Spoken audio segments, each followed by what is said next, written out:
사진 출처, 사망사고 나면 매출 3% 과징금.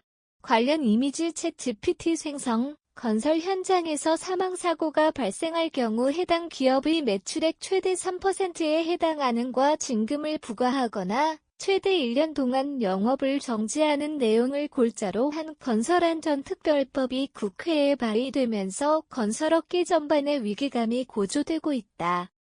더불어민주당 12명의 의원이 공동 발의한 이번 법안은 안전관리 책임이 명확히 규정된 상태에서 강력한 행정처분과 형사적 책임까지 부과할 수 있도록 해 실효성과 함께 형평성 논란을 불러일으키고 있다. 법안에 따르면 건설사업자와 건설 엔지니어링 사업자 건축사 등은 안전에 물을 소홀히 해 사망사고가 발생할 경우 매출액의 3% 이내의 과징금, 최대 1년의 영업정지 중 하나의 처분을 받을 수 있다. 아울러 발주자와 설계자, 시공자, 감리자 등 건설공사에 참여한 주체가 안전관리의 물을 위반했을 경우 형사처벌로 최대 7년 이하의 징역 또는 1억 원 이하의 벌금형에 처할 수 있도록 했다. 이 법안은 중대재해처벌법, 산업안전보건법, 건설기술진흥법 등 기존의 안전 관련 법령들과 병행 적용될 수 있어 중복 규제 논란이 제기된다. 특히 이전에도 유사한 매출액 기준과 징금 법안이 여러 차례 발의됐지만 규제 중복 및 처벌 수위의 과도한 등으로 인해 국회 통과에 실패한 전례가 있다. 대표적으로 2020년 김경애 의원이 제안한 유사 법안도 같은 이유로 무산된 바 있다. 이번 법안을 두고 건설업계는 생존을 위협하는 과도한 처벌이라며 즉각 반발하고 있다. 대한건설협회 관계자는 건설업체의 평균 영업이익률이 약 3% 수준에 불과한 현실에서 매출액 기준으로 과징금을 부과하면 사실상 한 해의 이익 전부를 잃게 되는 셈이라며 이는 기업의 존폐를 좌우할 수 있는 중대한 사안이라고 주장했다.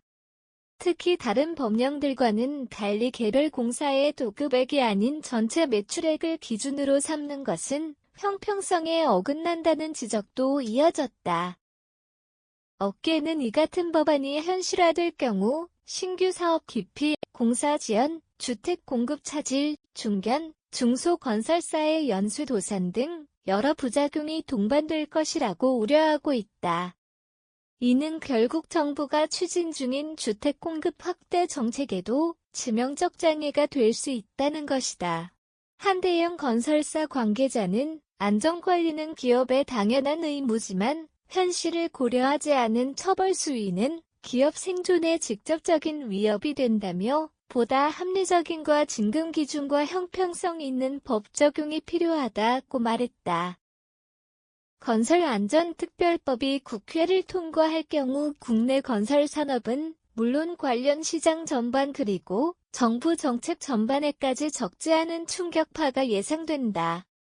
건설안전특별법은 건설 현장의 안전을 강화하려는 목적이지만 매출액 기준과 징금 및 영업정지 조항은 기업 현실을 간과한 과도한 처벌이라는 비판에 직면하고 있다.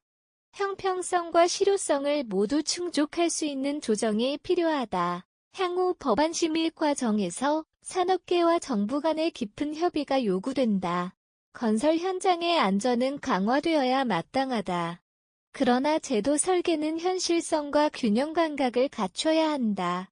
법적 강제력에 앞서 산업계의 자발적 참여와 국가의 실효성 있는 지원이 병행되어야만 진정한 제도적 성공으로 이어질 수 있다.